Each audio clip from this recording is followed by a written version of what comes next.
Trust, a firm belief in the reliability, truth, or strength in someone or something. An important ingredient in the home, business, and in relationships. Trust leads to more productive, happier, healthier balance in life. Trust is both an emotional and a logical act. We feel trust. An important ingredient in home, business, family, and relationships is trust. It leads to a more productive, happier, and healthier balance in life. Emotions associated with trust are love, companionship, friendship, relaxation, comfort, and friendship. Today we will learn how to create and utilize trust in creating a balanced life. Welcome to Inspire.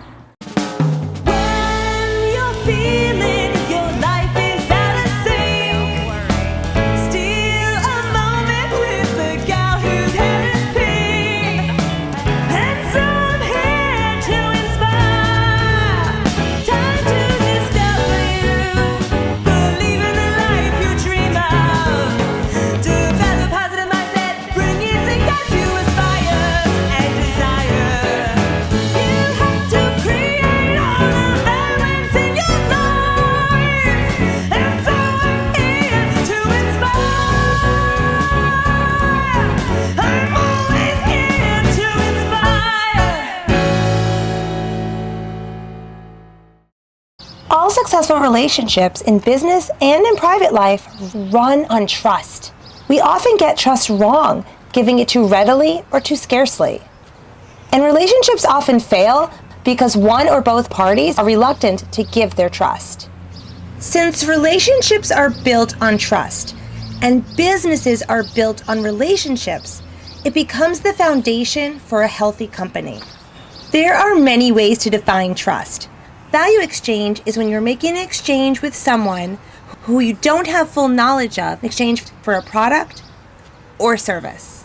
Most of our daily experiences with people are built around exchange, which is the basis for all businesses and relationships. An example is an exchange of goods. I will trade you 2 sheep for 3 chickens. Calculating the value of material bargaining is simple. Things grow less tangible and more complex when emotions come into the picture. A parent exchanges attention for love. A business exchanges salary, but also working conditions for the efforts of its workforce. Because we all value things differently, value exchange works really well. Reciprocation is a principle which binds society together. Trust and value exchange is achieved when we don't fully know whether what we are expecting is what we will receive. When we purchase a computer, a car, electronics, we expect it to not be a lemon. When we seek out professional advice, we expect it to be based on knowledge and truth and not just opinions. Trust in giving something now, in expecting to be paid in some undetermined way or time in the future, is delayed reciprocation. Not all exchanges include immediate swapping. What allows businesses and society to flourish is the trust that if something is given now, we will receive our goods or service in the future. This creates a flexible environment with the advantage of being able to get what we need now without having to save up for it. Trust comes into play here because otherwise we are giving something for nothing. The time we wait with delayed reciprocation adds a high level of uncertainty, which leans on the pillar of trust. We create trust in this situation by giving up something now, hoping to get back something at some point. This is the cornerstone of business growth, development, and sustainability with your business, your customer base, your upline, and yourself.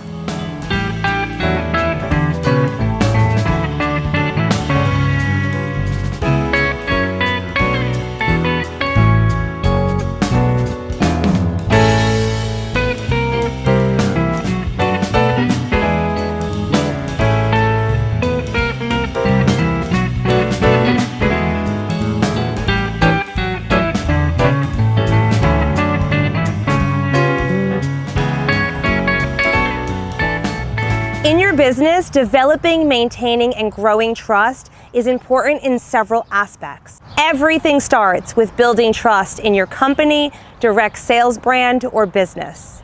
Trust that your business will work, flourish and be successful. This will grow belief in your journey. For me, when I started with direct sales, trust was a deciding factor when making the decision to join my company. It takes me a long time to make a decision. I have to lay out all the facts, the pros and the cons, and really think about things before I'm able to make a decision. For me, it was a whole new experience with my company that I just jumped in, and because of my trust, I just said, yes, I'm gonna do it, let's go. Not characteristic of me at all. I'm a huge fan of our products. They do everything they say they do and so much more. So my trust in the brand, the quality, and the customer demand is strong. Our founder is an amazing entrepreneur with a heart of gold. She gained my trust through her devotion to our mission, to gather people back around the table, to create memorable moments, and to also give women the opportunity to create the life of their dreams. She lives and breathes her mission every day.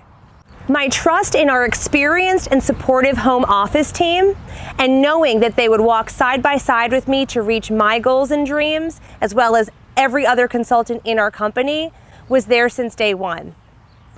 Trusting in your company's training will give you a clear path to success to achieve your goals and dreams.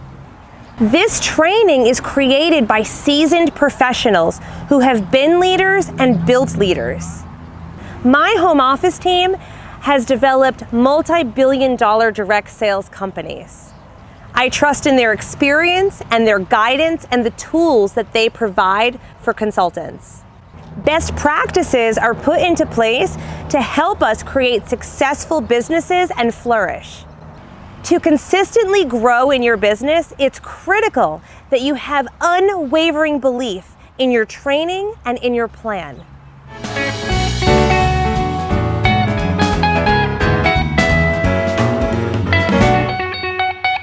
Trust in your upline. They've been where you've been before, just starting out, just building a business. As a founding leader in my company, I love helping new consultants get started, helping new leaders emerge, and helping people to build their teams and to share our mission with others. Your upline is there to help you succeed and achieve your goals and dreams. Trust in yourself. This is where a lot of people fall short. They trust in the brand, the products, the upline, the training. They trust in everything. They trust that this opportunity can change their lives.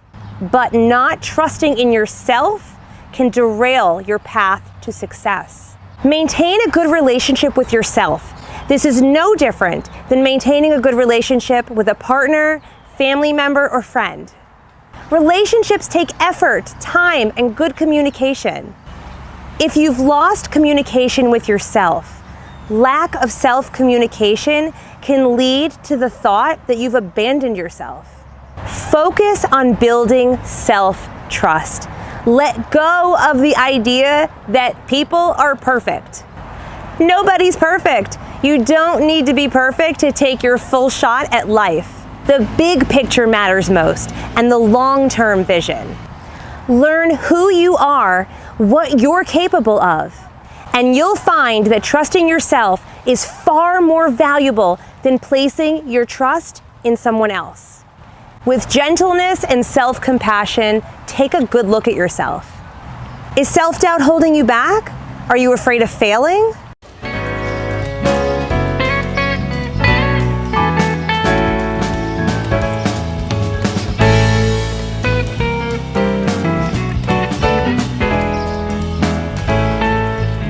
I'm very hard on myself. I'm a perfectionist. I find faults in my skills and find myself comparing myself to others. I've had to learn to love my journey and to find joy in improving myself instead of harping on the negatives. I'm learning to trust in the fact that no one is perfect, investing in my skills, investing in my self-improvement, and trusting the fact that everyone is on their own journey. When you ease up on yourself, you're able to tap into your mind, body, and soul. Appreciate your accomplishments, no matter how big or small. Celebrate your accomplishments and trust in your capabilities. Accept that everything is a gamble. The stakes might be high, but the profit will be worth it.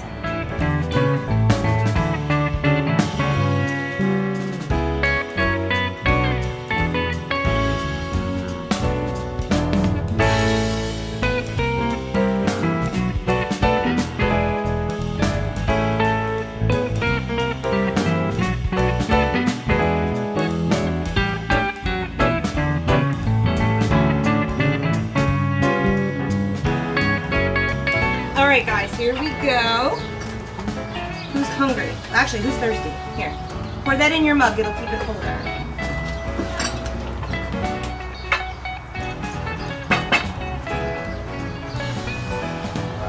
Here, I brought some barbecue in, all right? Whoa, let me in there. Who's your favorite horse so far? I forgot the name. But You like the little pony? The little pony's really cute. it's funny because I named them all Little Man.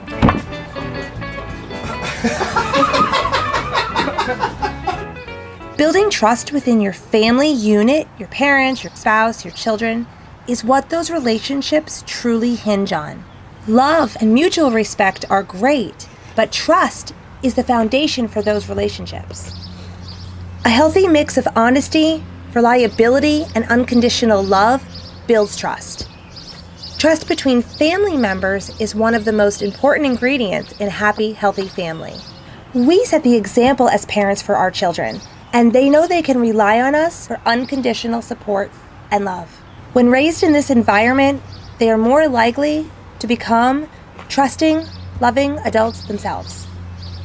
Have you ever told your child, "This won't hurt a bit," when going to the doctors? I know we probably told you that, right? And then what happens? I scream and You cry scream. and kick. You scream, cry, and kick? Why? Hurt. It hurts. So do you like when mommy and daddy tell you it's not gonna hurt? Or would you rather know the truth so that you're ready? Yeah. Does it feel like we're kind of... It's a white lie. It's a white lie. We can promise them that they will recover from cuts and scrapes, but we can't promise them they won't feel pain from a medical procedure or a shot. We want to save them from the anticipated pain, but the loss of trust is a lot more damaging in the long run. Try adjusting your words to be a little more truthful. This is going to hurt a little bit, but it'll feel better soon, and I'm proud of you for being healthy and going to the doctor. Would that make you feel better? Kids are aware when parents have completely lost control of their emotions, and they know just how far they can push us to get us to the edge. Remember doing that to your parents? I sure do.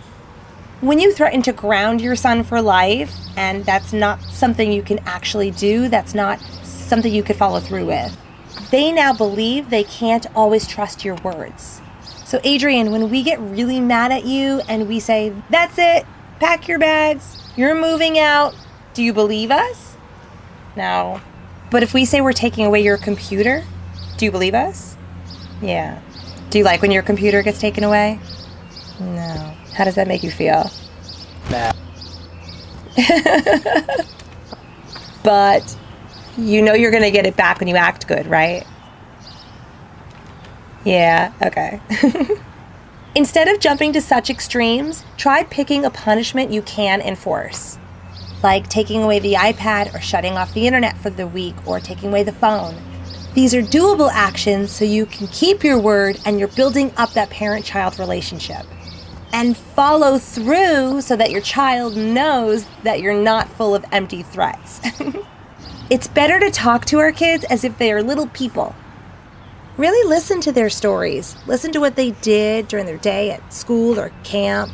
And what this is going to do is build a trust that you are always there to listen to them. Something many of us have felt as parents is that our sense of authority is not being respected, which leads us to seek authority from another parent, a grandparent, from Santa Claus. How many times have you said to your kids, "That's it, I'm calling daddy," or "That's it, I'm telling Santa Claus"? Building trust with our children is a constant process. But the more you build trust in that relationship, the more your authority will be respected as a parent. As parents, we have the amazing privilege of having a hand in our children's emotional and social growth. We get to witness their mistakes and help them to learn and grow into functioning adults. So when we ask our children to talk about something that they'd rather move on from, like a fight with their friends or bully at school, we're actually eroding the trust that they can come to us and vent with their personal emotions. When they do make mistakes, helping them to realize it wasn't the best choice, but there is another way to make a different choice in the future, will help build trust in your relationship. Trust is a pillar of relationships with family and friends. Building trust fosters positive communication. By building trusting relationships, family and friends will want to spend more time with you. Lack of or negative communication builds mistrust. Repairing or building relationships takes effort, but will result in fulfilling relationships. Trust is essential to developing social attachments. People are more productive, happier, and healthier when they are in trusting relationships.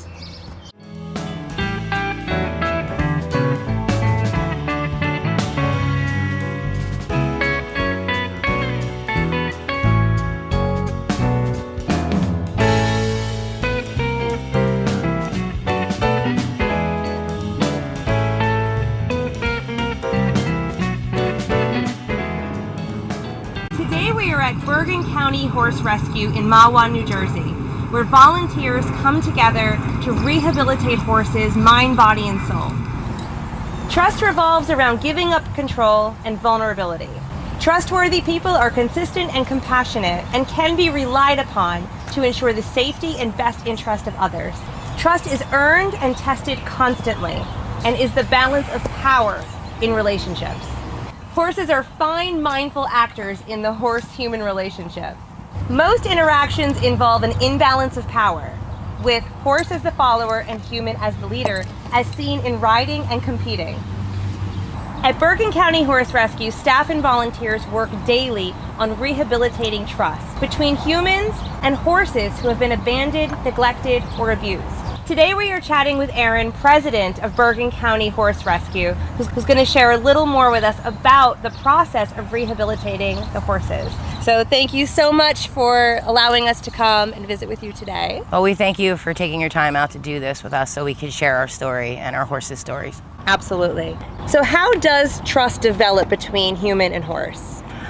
Well, specifically with these horses and most rescue horses, you need to have a lot of patience. We never know truly what the horses have been through prior to coming to us.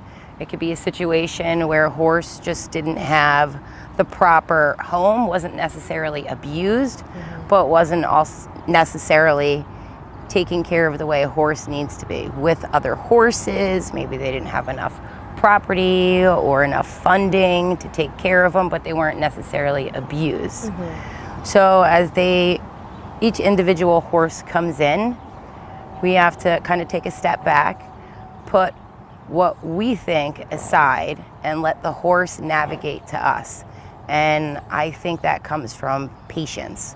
So I think that's a key part in when you're dealing with horses, especially horses that have been either neglected or abused. So do you find that some people are more trustworthy than others to the horses? I do, and I wouldn't say that it would be an intentional based thing. We obviously have a volunteer application process. And even that being said, we'll take on people that may not necessarily have the horse savviness that it needs to care for these horses the proper way. And that doesn't mean that somebody wants to be mean to the horses or bad to the horses. They just might not have that within them to be able to care for what the specific needs that these guys need. How is trust built and maintained with horses? Well, I think that goes back to patience. You have to start everything with patience, and you need to have consistency. Without the consistency, everything will fall flat. We can take in a mommy and a baby, for instance, that had never been treated kindly in their past, have never known human compassion. We get them in, and it starts with them recognizing that they're going to get fed, and they're going to get fed consistently. Right. They start to learn that at certain times of the day, here comes the quad with the food on it, and here comes those people that are coming to take care of me. So that's how it starts, but it needs to gradually follow up with more hands-on, and then they, drop their guard, so to speak, and let us do more and more, and that's when the consistency comes into play. Do you find that trust is the same for horses as it is for humans? I do. Similar to humans, everything is on an individual basis. Some people are more prone to be trustworthy, and so are horses. But what's different with horses and humans is horses are more honest, and they let you know when they're fearful or trustworthy. And humans aren't always like that. So can you share some stories of some specific horses who have built up trust? I actually can. I could talk about this guy right here. His name is Jack. He's actually a mule and not a horse, but still very similar. Okay. He came to us about 2 years ago, and we took him on not really knowing too much about mules, but knowing a lot about horses, and we quickly realized that they're very different. Mules are very, very smart, very stubborn, so that old phrase is very true. And we had to do a lot of work. He had a lot of problems with his feet. His feet would grow very long. He wouldn't let us have them trimmed. It used to take an army of people to work on his feet. Little by little, we were able to have more hands-on with him and being able to rub our hands down his legs and get to his feet without him having to think about the previous trauma he had been through when it had come to people working on his hoofs. He started to trust us. He finally let us get a halter on him. As soon as we got that halter on him, he had this breakthrough, and he finally realized they're not gonna hurt me like my prior home did. Soon after that, we were able to get his feet done. Now, if you look at him, he's the first one to come over, let you rub on him, let you scratch his ears, rub his nose, and he's probably one of the most popular here. Wow. Everybody loves Jack. And how could you not if you look at his face? Absolutely. And this is Jupiter, and this is Olive. They came to us at 2 different times. They both came to us in pairs with their mothers. We pulled them out of kill pens where they were essentially going up for meat. So these horses are specifically the ones that I was referencing before, where they have never been treated kindly, ever. No human was ever nice to these guys. And it's a huge process to go through to get to them, to be able to do this, just to touch their nose. For Olive, it took us, I would say, 6 months before we can even touch her face. No, it's amazing. For Jupiter, it was a little earlier, but still a huge work in process. And now if you're looking at the both of them, we have halters on them. They're very friendly. They're very curious. And they're ready to take the next stage in the process of rehabilitating. We've gotten them very far. We still have a long road ahead of us. But now their future is bright. Prior to coming here, odds are they wouldn't be here. Matter of fact, I know they wouldn't be here.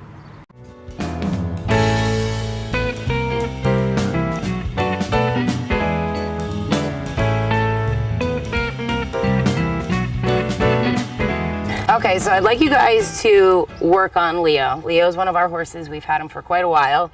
He came to us from Mexico. He has a lot of battle scars to show where he came from prior. So I want you guys to work on grooming him. And I'm actually gonna hand the brush to you first, since you're a child, and children tend to be a lot more trusting by nature.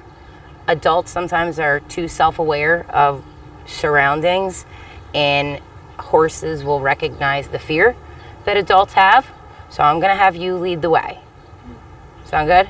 And you can see the way I brush him and the way his hair growth is, kind of comes down this way. So you just want to kind of take your brush, follow the hair growth, and flick it. Can you do that? Okay? Go ahead.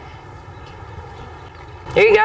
And you could use a little muscle in it too. They're big animals, so they don't feel it. It actually feels good to them. It's perfect. Perfect. Good job. So one of the trickier things to do, or for people to get comfortable with doing, is picking out horses' feet, picking out their hooves. So when you're doing it, you always want to have remain some self-awareness, because obviously they are big.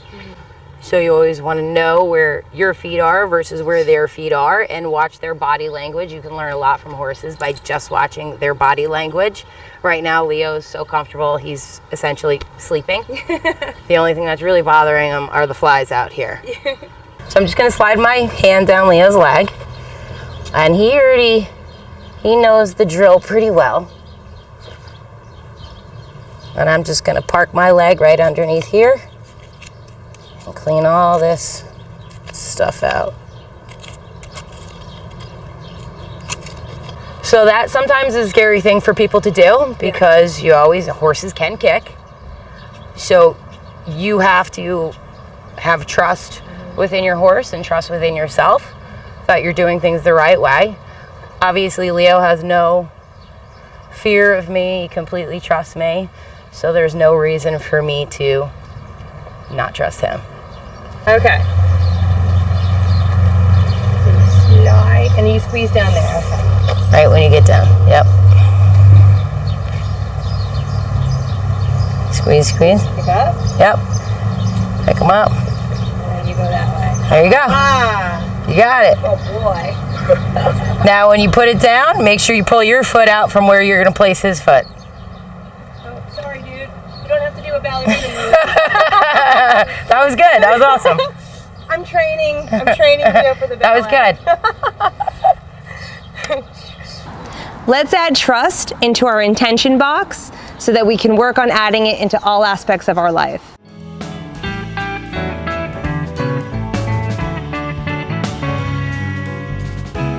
Trust is an important ingredient in your family, business, and life.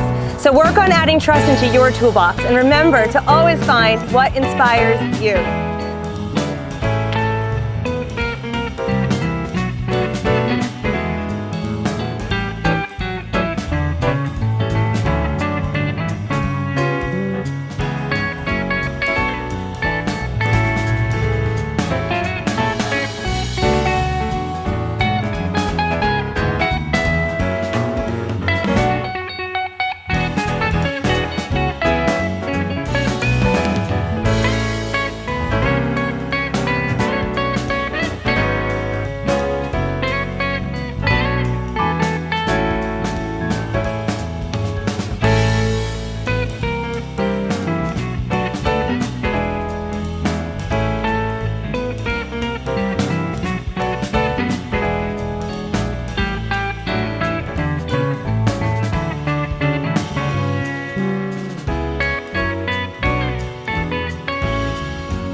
No pressure. I do it too. I know. Okay. Patches.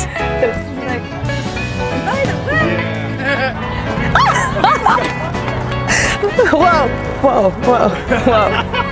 Whoa, whoa, he's following you.